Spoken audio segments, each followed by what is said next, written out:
नमस्त्रियतिराजाय विवेकानंद सूरय सच्चित सुख स्वरूपाय स्वामिने तापहारिणे। আমি এখানকার যারা উদ্যোক্তা তাদের আন্তরিক ধন্যবাদ জানাই এই অনুষ্ঠান আয়োজন করার জন্য।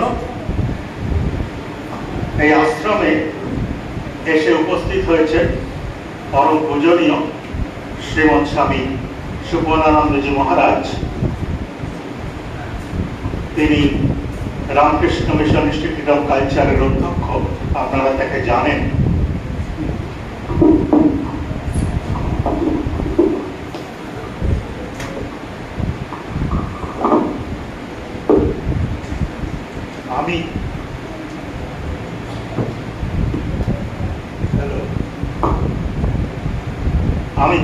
আমি তার ছাত্র নরেন্দ্রপুরে, এবং তার কাছ থেকেই আমি মানুষ হওয়ার অনুপ্রেরণা পাই। মানুষ কি করে তৈরি হয়? একটা জীবনের স্পর্শে জীবন তৈরি হয়। খাঁটি ভালোবাসায় মানুষ তৈরি হয়, একটা উন্নত চরিত্রের স্পর্শে মানুষ তৈরি হয়। ঋষি শুদ্ধ হৃদয়ের স্পর্শে মানুষ তৈরি হয়। স্বামী বিবেকানন্দ গতকাল যখন এখানে কি বলবো ভাবছিলাম, তখন আমার একদল যুবকের সঙ্গে খুব হৃদ্যতা আছে। তারা খুব সিরিয়াসলি স্বামীজি অনুধান করে, দু একজন সাধুও হচ্ছে। তাদের বলেছিলাম পত্রাবলীটা জানেন আপনারা, পত্রাবলী স্বামীজির চিঠি, বলেছিলাম শুধু স্পর্শ করবি তাহলেই শক্তি পাবি। স্বামী বিবেকানন্দ জীবন্ত অনুপ্রেরণা। স্বামী বিবেকানন্দ ভালোবাসার প্রতিমূর্তি। স্বামী বিবেকানন্দ একটা সাধনা, মনুষ্যত্ব থেকে দেবত্বে উত্তরণের সাধনা। তা আমরা এখন ৮ ঘন্টা ধরে স্বামী বিবেকানন্দের অনুধ্যান করব, ধ্যান করব। আপনারা সবাই চোখ বন্ধ করে স্বামীজির কথা শুনবেন এবং স্বামীজিকে হৃদয়ে ধ্যান করবেন। আমাদের স্বামী বিবেকানন্দ এসে শ্রীরামকৃষ্ণকে প্রশ্ন করলেন, আপনি কি ঈশ্বরকে দেখেছেন? শ্রীরামকৃষ্ণ খুব সোজা বলে দিয়েছেন, ঈশ্বর দর্শনই মনুষ্য জীবনের উদ্দেশ্য। কেউ মোবাইল ব্যবহার করবেন না প্লিজ, ইন দ্য অডিয়েন্স। ঈশ্বর দর্শনই মনুষ্য জীবনের উদ্দেশ্য। এবার আপনি কি ঈশ্বরকে দেখেছেন? এই কথাটা যে জীবনে যত পরিষ্কার করে উত্তর দিতে পারবে, তার জীবন তত সার্থক।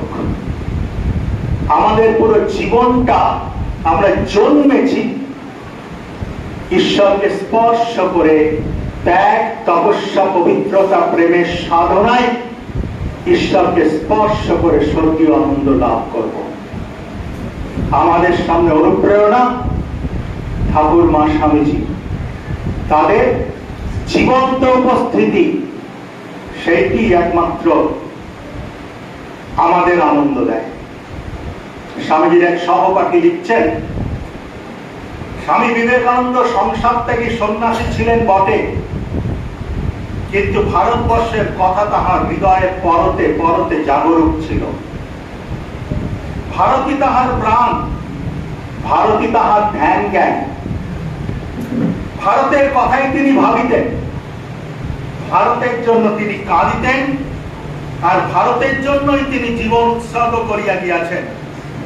তাহার চোখের প্রতি স্পন্দনে, ধমনীর প্রতি শনির বিন্দুতে ভারতের চিন্তা ছাড়া অন্য চিন্তা ছিল না।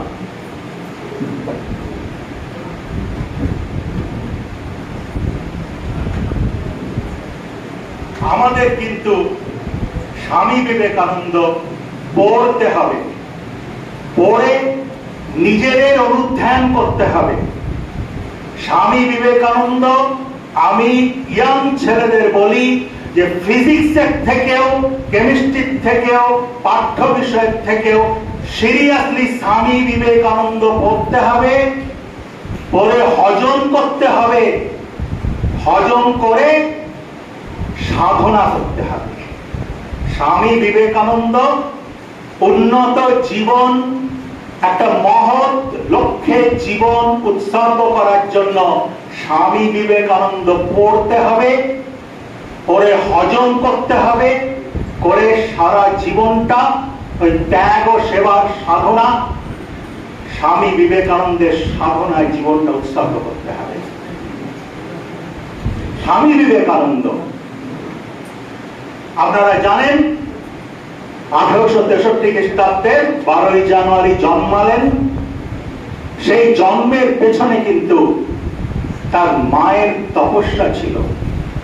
শিবের বরে জন্ম হয়, তারপর নিজেকে তৈরি করছেন। শুরু থেকেই দুটো গুণ খুব প্রমিনেন্ট।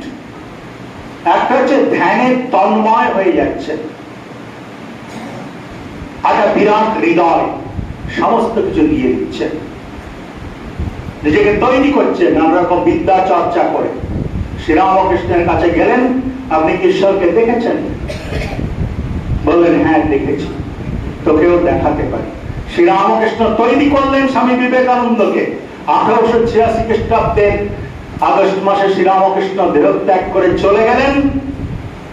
স্বামী বিবেকানন্দকে দায়িত্ব দিয়ে গেলেন একটি সংঘ প্রতিষ্ঠা করার জন্য, ভারতবর্ষকে জাগানোর জন্য, স্বাধীন করার জন্য, দাসত্বের শৃঙ্খল থেকে মুক্ত করার জন্য, এবং সারা পৃথিবীতে বেদান্ত প্রচারের জন্য।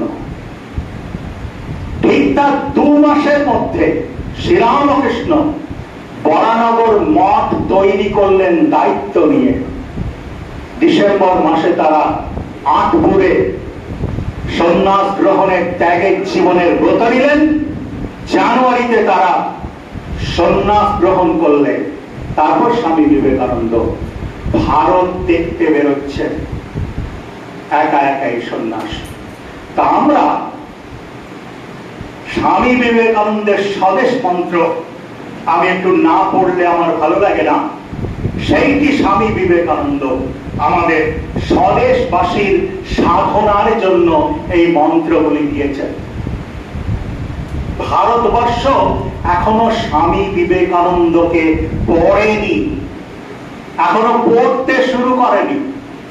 এই মন্ত্র স্বদেশবাসী সাধনা করে সারা পৃথিবীকে জাগিয়ে দেবে। স্বামী বিবেকানন্দ আধ্যাত্মিকতা দিয়ে জগৎ জয় করেছিলেন এবং হিন্দুদের বলেছেন conquer the world with spirituality। এই আধ্যাত্মিকতাই ভারতের সম্পদ এবং আমরা আমাদের জীবনেরই উদ্দেশ্য হচ্ছে যে ত্যাগ, তপস্যা, প্রেম, পবিত্রতার সাধনায় আধ্যাত্মিক শক্তি অর্জন করা। একটা তপস্যার জীবন, সেটাই ভোগের জীবন। দিব্য সান্নিধ্য এবং দিব্য আনন্দে জীবনটা কাটানো। স্বামীজি লিখছেন, হে ভারত, এই পরানুবাদ, পরানুকরণ, পরমুখাপেক্ষা, এই দাসসুলভ দুর্বলতা, এই ঘৃণিত জঘন্য নিষ্ঠুরতা, এই মাত্র সম্বলে তুমি উচ্চাধিকার লাভ করিবে। এই লজ্জাকর কাপুরুষতা সহায়ে তুমি বীরভোগ্যা স্বাধীনতা লাভ করিবে। হে ভারত, ভুলিও না তোমার নারী জাতির আদর্শ, সীতা, সাবিত্রী, দময়ন্তী। ভুলিও না তোমার উপাস্য মানব সর্বত্যাগী শঙ্কর। ভুলিও না তোমার বিবাহ, তোমার ধন, তোমার জীবন ইন্দ্রিয় সুখে, নিজের ব্যক্তিগত সুখের জন্য নহে। ভুলিও না তুমি জন্ম হইতে মায়ের জন্য বলি প্রদত্ত। ভুলিও না তোমার সমাজ সে বিরাট মহামায়ার ছায়া মাত্র। ভুলিও না নিজ জাতি, মূর্খ, দরিদ্র, অজ্ঞ, মুচি, ম্যাথ তোমার রক্ত, তোমার ভাই। হে বীর, সাহস অবলম্বন করো, সদর্পে বলো আমি ভারতবাসী, ভারতবাসী আমার ভাই। বলো মূর্খ ভারতবাসী, দরিদ্র ভারতবাসী, ব্রাহ্মণ ভারতবাসী, চণ্ডাল ভারতবাসী আমার ভাই। তুমিও কটিমাত্র বস্ত্রাবৃত হইয়া হইয়া সদর্পে ডাকিয়া বলো, ভারতবাসী আমার ভাই, ভারতবাসী আমার প্রাণ, ভারতের দেবদেবী আমার ঈশ্বর, ভারতের সমাজ আমার শিশুসজ্জা, আমার যৌবনের উপবন, আমার বার্ধক্যের বারাণসী। বলো ভাই, ভারতের মৃত্তিকা আমার স্বর্গ, ভারতের কল্যাণ আমার কল্যাণ। আর বলো দিননাথ, হে গৌরীনাথ, হে জগদম্বে, আমায় মনুষ্যত্ব দাও। মা, আমার দুর্বলতা কাপুরুষতা দূর করো, আমায় মানুষ করো। এই হচ্ছে স্বদেশবাসীর সাধন মন্ত্র। নিত্য অনুত্থান করতে হবে ভারতবাসীকে, কারণ ভারতবাসীর ওপর আধ্যাত্মিকতা দিয়ে জগৎ জয় করার একটা দায়িত্ব স্বামী বিবেকানন্দ দিয়ে গেছেন। মনুষ্যত্বের সাধনা, আমি ছাত্রদের বলি 4টে মন্ত্র, মনুষ্যত্বের সাধনার 4টে মন্ত্র। সত্যি কথা বলতে হবে, ভালোবেসে সত্যি কথা বলবো, সেটাই ধর্ম। Personal integrity is religion. নিজের দিকে তাকাবো, তাকিয়ে বলবো আমি ঠিক আছে কিনা, নিজের কাছে সৎ থাকা, সেটাই ধর্ম। আর পবিত্র জীবন, ভালোবেসে সংযত পবিত্র জীবন যাপন করব, নিঃস্বার্থ সেবা করব। জন্মেছি, জীবন কি করে সার্থক করব, সমস্ত শক্তি দিয়ে এই জগৎটাকে একটু এগিয়ে দেবো। আমার সমস্ত শক্তি সারা জীবনটা দিয়ে এই জগৎটাকে একটু এগিয়ে দেবো, সেটাই ধর্ম। আর প্রতিটা মানুষকে ভালোবাসবো, কারণ বুঝি আর নাই বুঝি দেহগুলো মন্দির, তার মধ্যে প্রতিষ্ঠিত জীবন্ত দেবতা, তার মধ্যে প্রতিষ্ঠিত জীবন্ত দেবতা। দুটি সাধনা, এক হচ্ছে শ্রী মা দেখিয়ে গেছেন, চোখ বন্ধ করে আমাদের অন্তরে আনন্দের ঘট বসিয়ে নেওয়ার সাধনা। ধ্যান করলে, স্বামীজি বলেছেন, আপনারাও দেখবেন, ধ্যান করলে কি পাওয়া যায়? শক্তি পাওয়া যায়, শান্তি পাওয়া যায়, আনন্দ পাওয়া যায়। শক্তি পাওয়া যায়, শান্তি পাওয়া যায়, আনন্দ পাওয়া যায়। এই ধ্যান করে ভেতরে শক্তি, শান্তি, আনন্দতে পূর্ণ করতে হবে, এবং সেই শক্তি দিয়ে, সেই আনন্দ দিয়ে সারা দিন মানুষের মুখে হাসি ফোটানোর সাধনায় জীবন উৎসর্গ করতে হবে। স্বামীজি বলছেন, যদি একজনের মনে সংসার নরকুণ্ডের মধ্যে একদিনও একটু আনন্দ শান্তি দেওয়া যায়, সেইটুকুই সত্য। এই তো আজন্ম ভোগে দেখছি, বাকি সব ঘোড়ার ডিম। এই বিবেকানন্দের সাধনা। যদি একজনের মনে সংসার নরকুণ্ডের মধ্যে একদিনও একটু আনন্দ শান্তি দেওয়া যায়, সেইটুকুই তো সত্য। এই তো আজন্ম ভোগে দেখেছি, বাকি সব ঘোড়ার ডিম। স্বামীজি লিখছেন, হে প্রেমিক, স্বার্থ মলিনতা অগ্নিকুণ্ডে কর বিসর্জন, ভিক্ষুকের কবে বড় সুখ, কৃপাপাত্র হয়ে কিবা ফল, তাও আর ফিরে নাহি চাও, থাকে যদি হৃদয়ে সম্বল। অনন্তের তুমি অধিকারী, প্রেম সিন্ধু হৃদে বিদ্যমান, দাও দাও সেবা ফিরে চায়, তার সিন্ধু বিন্দু হয়ে যান। তারপরে এই যুগের সাধন মন্ত্র বলছেন, সাধন মন্ত্র, ব্রহ্ম হতে কীট পরমাণু সর্বভূতে সেই প্রেমময়, মন প্রাণ শরীর অর্পণ কর সকে সবার পায়, বহুরূপে সম্মুখে তোমার, ছাড়ি কথা খুঁজিছে ঈশ্বর, জীবে প্রেম করে যেই জন, সেই জন সেবিছে ঈশ্বর। আমাদের মধ্যে যতটুকু ভালোবাসা, ততটুকু আমাদের মধ্যে দেবত্বের প্রকাশ। যদি কোনো মানুষ তার সারা জীবন, তার দেহ, মন, প্রাণ, সমস্ত শক্তি, সমস্ত হৃদয়, প্রতিটা রক্তবিন্দু, প্রতিটা নিঃশ্বাস জীবন্ত দেবতার পূজা উৎসর্গ করে, তার হৃদয় স্বামী বিবেকানন্দ অধিগ্রহণ করবেন। দেহ, মন, প্রাণ, সমস্ত হৃদয়, প্রতিটা রক্তবিন্দু, প্রতিটা নিঃশ্বাস মানুষের চোখে জল, মানুষ নয়, জীবন্ত দেবতার চোখে জল মোছানোর সাধনায় যদি কেউ উৎসর্গ করে, নিঃস্বার্থ ভাবে উৎসর্গ করে, নিজেকে সম্পূর্ণ উৎসর্গ করে, স্বামী বিবেকানন্দ তার হৃদয় অধিগ্রহণ করবেন। যেরকম করে তালিবান আফগানিস্তান অধিগ্রহণ করেছিল, তাকে আর ধ্যান করতে হবে না, তার সমস্ত জীবন তার ধ্যান হয়ে যাবে। এই আদর্শ জীবন, সমস্ত জীবনটা হবে জীবন্ত পূজায় উৎসর্গীকৃত একটা নীরব আরাধনা। আমাদের সমস্ত জীবনটা হবে জীবন্ত দেবতার নীরব আরাধনা।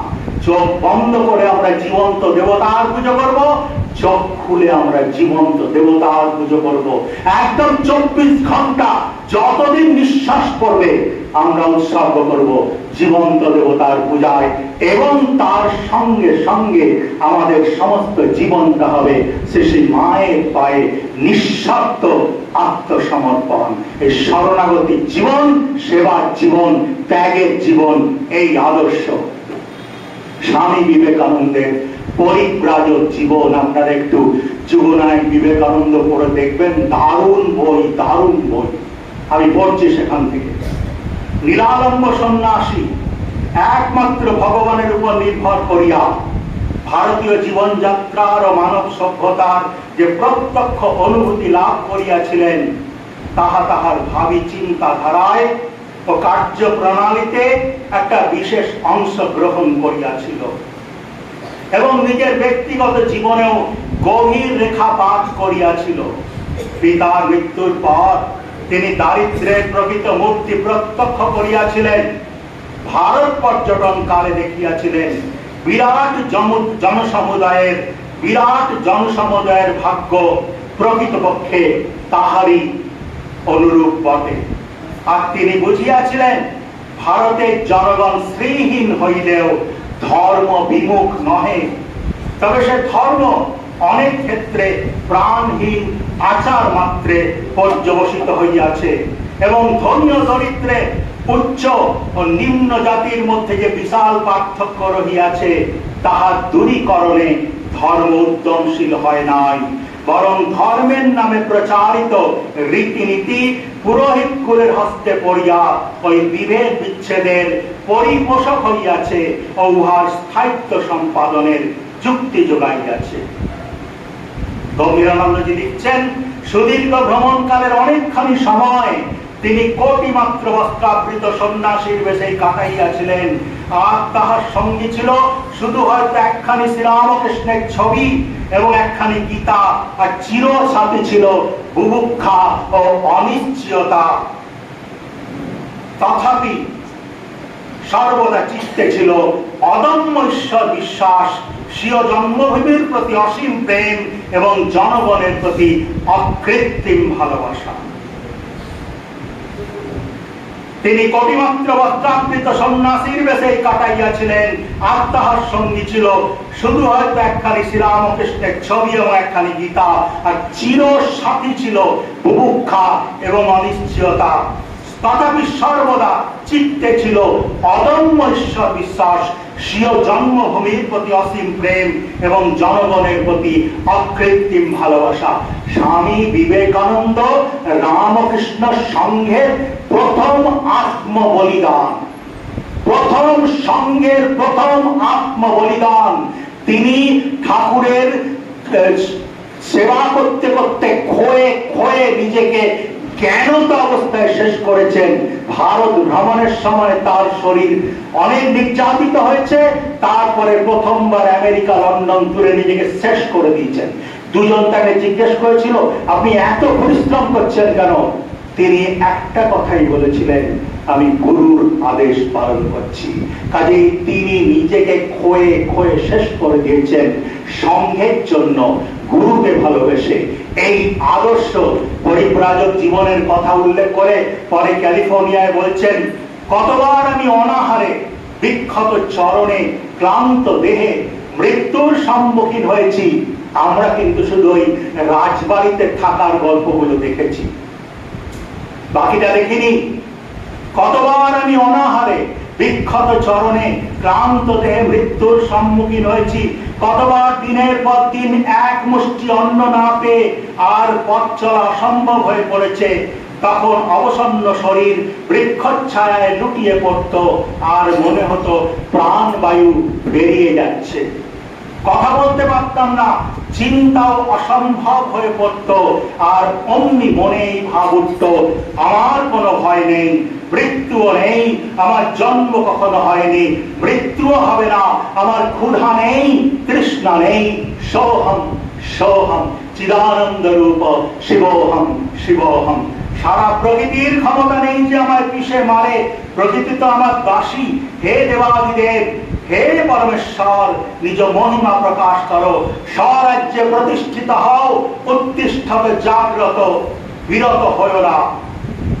স্বামীজি বলছেন, হে পরমেশ্বর, নিজ মহিমা প্রকাশ করো, স্বরাজ্যে প্রতিষ্ঠিত হও, উত্তিষ্ঠত জাগ্রত, বিরত হও না।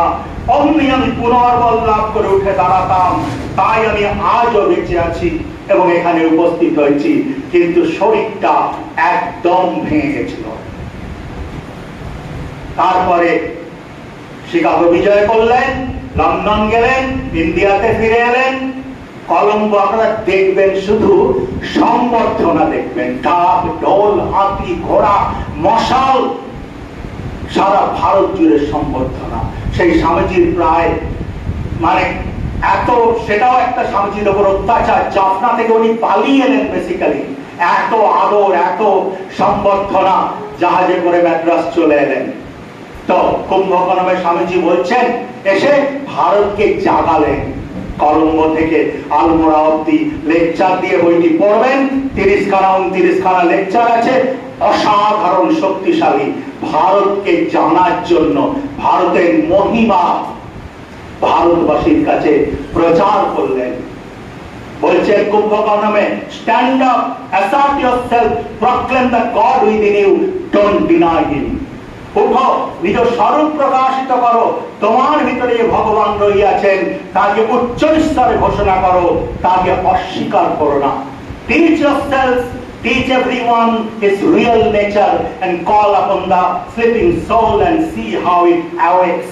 Power will come, glory will come, goodness will come, purity will come, everything that is excellent will come when the sleeping soul is roused to self-conscious activity.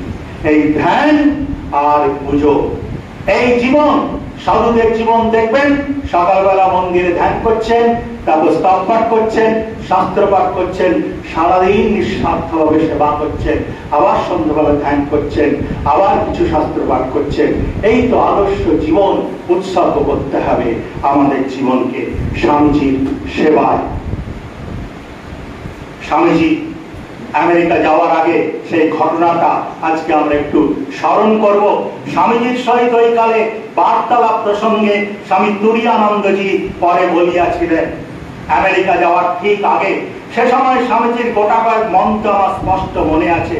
ঠিক শব্দগুলিও স্বর এবং যে বিষাদ নিয়ে সেই শব্দগুলি উচ্চারিত হয়েছিল তা এখনো আমার কানে বাজছে। তিনি বলেছিলেন, হরি ভাই, আমি এখনো তোমাদের তথাকথিত ধর্মের কিছুই বুঝি না। অতঃপর মুখে একটা গভীর বিষাদের ছায়া নিয়ে এবং ভাবাবিসর্যে কম্পিত কলেবরে তিনি নিজের হাত বুকের উপর রেখে আরো বললেন, কিন্তু আমার হৃদয় খুব বেড়ে গেছে এবং আমি অপরের ব্যথা বোধ করতে শিখেছি। বিশ্বাস করো, আমার তীব্র দুঃখ বোধ জেগেছে। তার কণ্ঠ ভাবাবেগে রুদ্ধ হয়ে গেল। তিনি আর বলতেই পারছিলেন না, চোখে জল পড়তে লাগলো। এই কথাগুলি বলিতে বলিতে স্বামী তুরীয়ানন্দ বিহ্বল হইয়া পড়িলেন। তিনি অনেকক্ষণ অশ্রুসিক্ত নয়নে নীরবে বসিয়া রহিলেন। তারপর দীর্ঘ নিঃশ্বাস ফেলিয়া বলিলেন, স্বামীজি যখন ওই কথাগুলি বলছিলেন তখন আমার মনে কি খেলছিল বলতে পারো? আমি ভাবছিলাম, বুদ্ধ কি ঠিক এমনি অনুভব করেননি আর এমনি কথা বলেননি? আমি যেন ঠিক দেখেছিলাম যে জগতের দুঃখে স্বামীজির হৃদয় তোলপাড় হচ্ছে, তার হৃদয়টা যেন তখন একটা প্রকাণ্ড কড়াই, যাতে জগতের সমস্ত দুঃখকে রেঁধে একটা প্রতিষেধক মলম তৈরি করা হচ্ছিল। আমি যেন ঠিক দেখছিলাম যে জগতের দুঃখে স্বামীজির হৃদয় তোলপাড় হচ্ছে, তার হৃদয়টা যেন তখন একটা প্রকাণ্ড কড়াই, যাতে জগতের সমস্ত দুঃখকে রেঁধে একটা প্রতিষেধক মলম তৈরি করা হচ্ছিল। এই Swami Vivekananda. Expand, expand, expand till you can embrace the whole world as your own. That is religion, that is spirituality. একটা ছোট্ট সংসার। আমি আমার একটা ভাইকে বলেছিলাম যে তুমি দুটো ছেলে মানুষ করতে সারা জীবন তপস্যা করছো, আর আমি প্রায় 500 ছেলেকে বাবার শাসন এবং মায়ের ভালোবাসা দিয়ে মানুষ করছি। তোমার আনন্দ কতটুকু আর আমার আনন্দ কত বেশি। আমাদের এই নিজেদের ক্ষুদ্র আনন্দ থেকে বৃহত্তর জগতে বেরিয়ে সারা জগৎকে আলিঙ্গন করতে হবে। Help people, God will help you. আমরা যতগুলো মানুষের চোখের জল মোছাবো, ভগবান তত আমাদের তাকে তার বুকে জড়িয়ে ধরবেন। কারণ আমরা কোনো মানুষের চোখের জল মেছাচ্ছি না, আমরা সাক্ষাৎ ভগবানের চোখের জল মোছাচ্ছি। স্বামী বিবেকানন্দ ভারত ভ্রমণ করলেন, কন্যাকুমারীতে ধ্যান করলেন 24শে ডিসেম্বর 1893 খ্রিস্টাব্দ। তারপরে আমেরিকা যাওয়া স্থির করলেন। এই জায়গাটা ভীষণ ইম্পর্টেন্ট, একটু শুনুন, মন দিয়ে শুনুন, আপনারা পড়বেন, আপনাদের ভালো লাগবে। বম্বে ছাড়িয়া জাহাজ দক্ষিণ অভিমুখে কলম্বোর দিকে চলিল। দেখবেন মহারাজ আমার ধারণা একটা ফিল্ম করেছেন, স্বামী বিবেকানন্দ ভারতের পথে পথে, নরেন্দ্রপুর থেকে। সেই সিনেমাটি দেখবেন, খুবই সুন্দর হৃদয়স্পর্শী সিনেমা। শেষে স্বামী বিবেকানন্দ আমেরিকা চলে যাচ্ছেন। বম্বে ছাড়িয়া জাহাজ দক্ষিণ অভিমুখে কলম্বোর দিকে চলিল 31 জুলাই 1893। যাত্রা শেষ হইবে অজ্ঞাত আমেরিকার অপরিচিত জনসমাজ মধ্যে। যতক্ষণ ভারতের পুণ্যভূমি দৃষ্টিপথে অবস্থিত রহিল, ততক্ষণ সেদিকে সতৃষ্ণ নয়নে চাহিয়া রইলেন। সারা ভারত তিনি ঘুরে ঘুরে দেখেছেন, কত ভালোবাসা। আর যাহারা ভালোবাসিয়া বিদায় কালে এত দূর আসিয়াছে, যাত্রা সমস্ত ব্যবস্থা করিয়া দিয়াছে, কিংবা যাহারা আসিতে না পারিলেও তাহার সাফল্যের জন্য ভগবানের পাদপদ্মে প্রার্থনা করিতেছে, যাহারা চিরকাল তাহাকে ভালোবাসিয়াছে, তাহাদের সকলের কথা এককালে তাহার স্মৃতি পথে আরূঢ় হইল। প্রাণ ভরিয়া তিনি তাহাদের মঙ্গল কামনা করিলেন। সঙ্গে সঙ্গে নয়নদয় অশ্রুসিক্ত হইল, হৃদয় বিষাদ বেদনায় বিহ্বল হইল। তিনি ভাবিলেন শ্রীরামকৃষ্ণের কথা, শিশি মায়ের কথা, গুরু ভ্রাতাদের কথা, আর ভাবিলেন তাহার প্রিয় ভারতের কথা। খুব সুন্দর লিখছেন। আর ভাবিলেন তাহার প্রিয় ভারতের কথা, ঐতিহ্যময় অধ্যাত্ম সম্পদে পরিপূর্ণ, ঋষিদের পদসঞ্চারে পবিত্রীকৃত জন্মপ্রসূ জন্মভূমির কথা। ঐতিহ্যময় অধ্যাত্ম সম্পদে পরিপূর্ণ, ঋষিদের পদসঞ্চারে পবিত্রীকৃত ধর্মপ্রসূ জন্মভূমির কথা। এই সমস্ত ছাড়িয়া যাইতে যেন হৃদয় বিদীর্ণ হইতেছিল। ততক্ষণে তিনি দেখিলেন চারিদিকে শুধু সমুদ্রের নীল জলরাশি। তখন দ্বিতীয়বারে আমেরিকা যাইবার পথে যেমন বলিয়াছিলেন, সত্যি তাহলে ত্যাগভূমি ছেড়ে ভোগভূমিতে চললাম, এবারও হয়তো আপন মনে ঐরূপ বলিয়াছিলেন। কিন্তু সেখানেও তো তাহার গমন ভোগের জন্য নহে। সুন্দর লেখা। সেখানেও তো তাহার গমন ভোগের জন্য নহে, সেখানে রহিয়াছে তাহার জন্য কঠোর কর্তব্য সম্পাদন, ঘাত প্রতিঘাত পূর্ণ জীবন সংগ্রাম, দ্বন্দ্ব প্রতিদ্বন্দ্ব সংকুল বিরামহীন প্রচার ব্রত, ভয়াবহ নিশ্চয়তা এবং প্রাণপাতী পরিশ্রম। পড়ে দেখে নেবেন। যেদিন আমেরিকা পৌঁছালেন সেদিন থেকে 1 বছর কি ভয়ঙ্কর লড়াই চলেছে, শত্রুতা চলেছে স্বামীজির সঙ্গে, একটু পড়ে দেখবেন। এবং প্রাণপাতী পরিশ্রম সব সময় চলেছে। সেখানেও তো তাহার গমন ভোগের জন্য নহে, সেখানে রহিয়াছে তাহার জন্য কঠোর কর্তব্য সম্পাদন, ঘাত প্রতিঘাত পূর্ণ জীবন সংগ্রাম, দ্বন্দ্ব প্রতিদ্বন্দ্ব সংকুল বিরামহীন প্রচার ব্রত, ভয়াবহ নিশ্চয়তা এবং প্রাণপাতী পরিশ্রম। সে তীব্র তপস্যায় তাহার স্বাস্থ্য ভাঙিয়া যাইবে, আয়ু দ্রুত ক্ষয় হইবে, বিশ্রামের অবকাশ ঘটিবে না। পড়ে দেখে নেবেন কিভাবে স্বাস্থ্য ভেঙে গেছে, কিভাবে আয়ু ক্ষয় হয়েছে। তিনি বেশি দিন বাঁচেননি।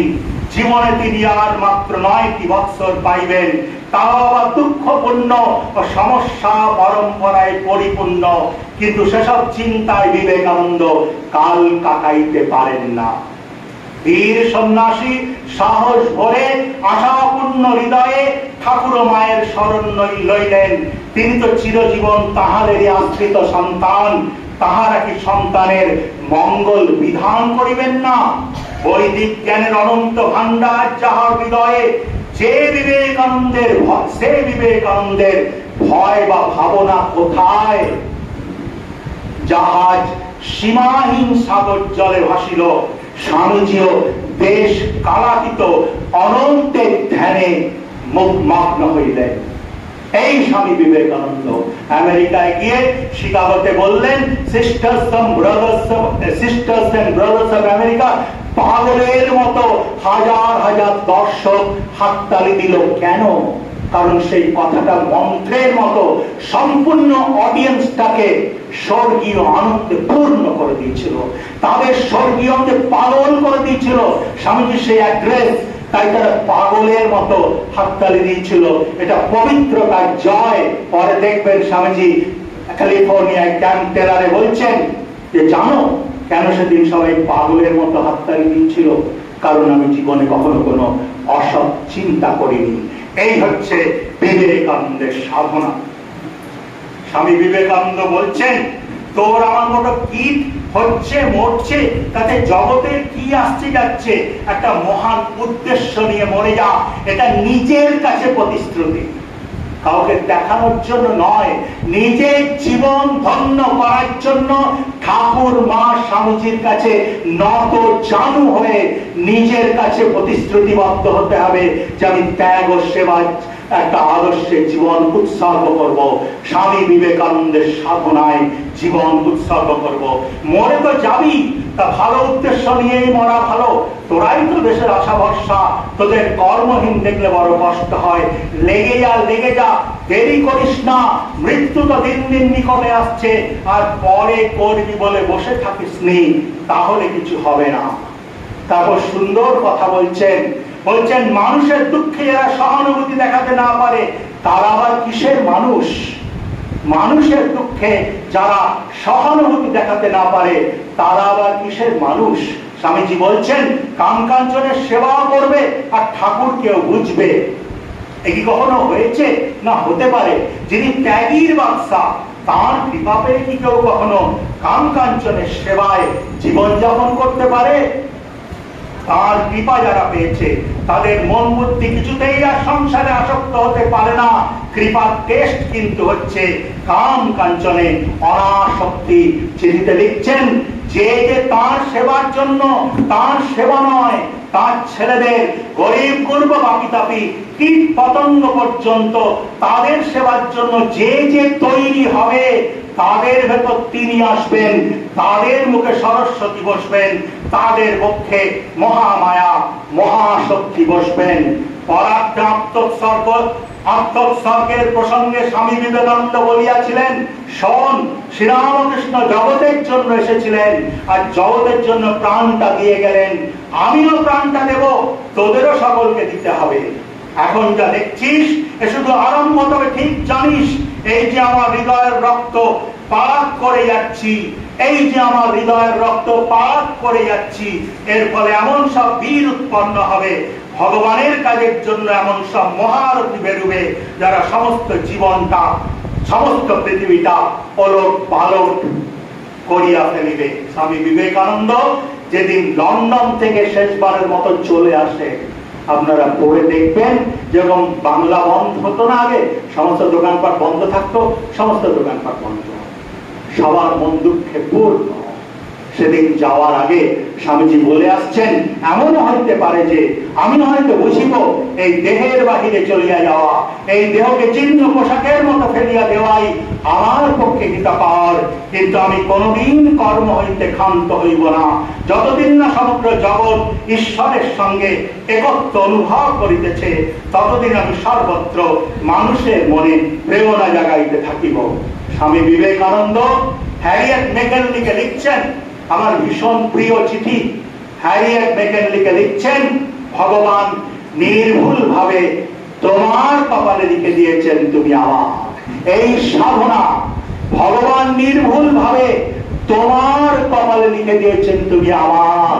কি জীবন যাপন করলে ভগবান আমাকে তার বুকে জড়িয়ে ধরবেন। তারপর লিখছেন, তোমরা সৎ স্বভাব, চির পবিত্র, তোমরা সকলে সুখী হও, প্রভু তোমাদের করুণা করুন, এই বিভক্ত পৃথিবীর কর্তব্য ধূলিকণা যেন কখনো তোমাদের চরণ স্পর্শ না করে, ফুলের মতো তোমরা ফুটেছ, সেইভাবেই থাকো এবং চলে যাও।